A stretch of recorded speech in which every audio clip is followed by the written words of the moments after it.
నీకు చెప్తాడు. ఈ విధంగా నువ్వు చేస్తే నీ కుటుంబం దీవించబడింది.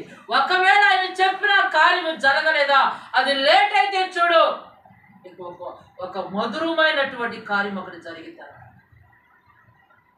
ఈ కార్యం అవట్లో ఎందుకు ఇంత లేట్ అవుతుంది అనుకోబాక, చాలా శ్రేష్టముగుడు కార్యము, ఒక ఉన్నత కార్యం అక్కడ నీకు దాచి ఉంచాడు దేవుడు.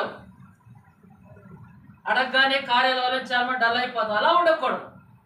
సమయము, కాలాలు, సమయాలు ఆయన చేతిలో ఉన్నాయి. ఆయన చేతిలో ఉన్నాయి. ఆయన తగిన సమయంలో మనకు కార్యం చేస్తాడు. ఆయన నమ్మదగిన దేవుడు, పునరుద్ధానుడు, మాట ఇచ్చి నెరవేర్చే దేవుడు. ఆయన మాట ఇచ్చి తప్పే దేవుడు కాదు. ఆయన గొప్ప దేవుడు, గొప్ప దేవుడు. ఆయన శ్రమల్లో నీకు తోడుగా ఉంటున్నాడు, బాధలో నీకు తోడుగా ఉంటాను అంటున్నాడు. ఎవరైనా మాట చెప్పేది? చుట్టాలకు ఇచ్చిన విలువ, బంధువులకు ఇచ్చిన విలువ ప్రభుకి ఇస్తావా? ఏలీయను ఏమన్నాడు? అక్కడ ఉండు అంటే అక్కడ ఉన్నాడు. నువ్వేం చేస్తావు? ఉండలేవు. ఆ స్థలములో ఉన్నట్టు ఉండలేవు. ఎందుకో తెలుసా? ఆ పక్కన ఉన్నది నేను వండెత్తేనే కదా. ఈ టైంలో ఎవరో పిలుస్తారు, అమ్మ రమ్మ 2 రోజులు ఉండేందుకు కానీ కదమ్మా. ఇవి నీ భక్తి విశేషాలు.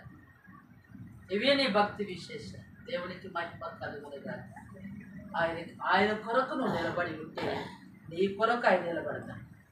ఆయన కొరకు నువ్వు నిలబడి ఉంటే నీ కొరకు ఆయన నిలబడతాడు. ఏ శ్రమలో ఉన్నా ఇది నా వల్ల కాదు అన్నాడు ఆయన. ఏదైనా ఆయన సాధ్యమే. నువ్వు ప్రార్థన చేసుకోవాలి.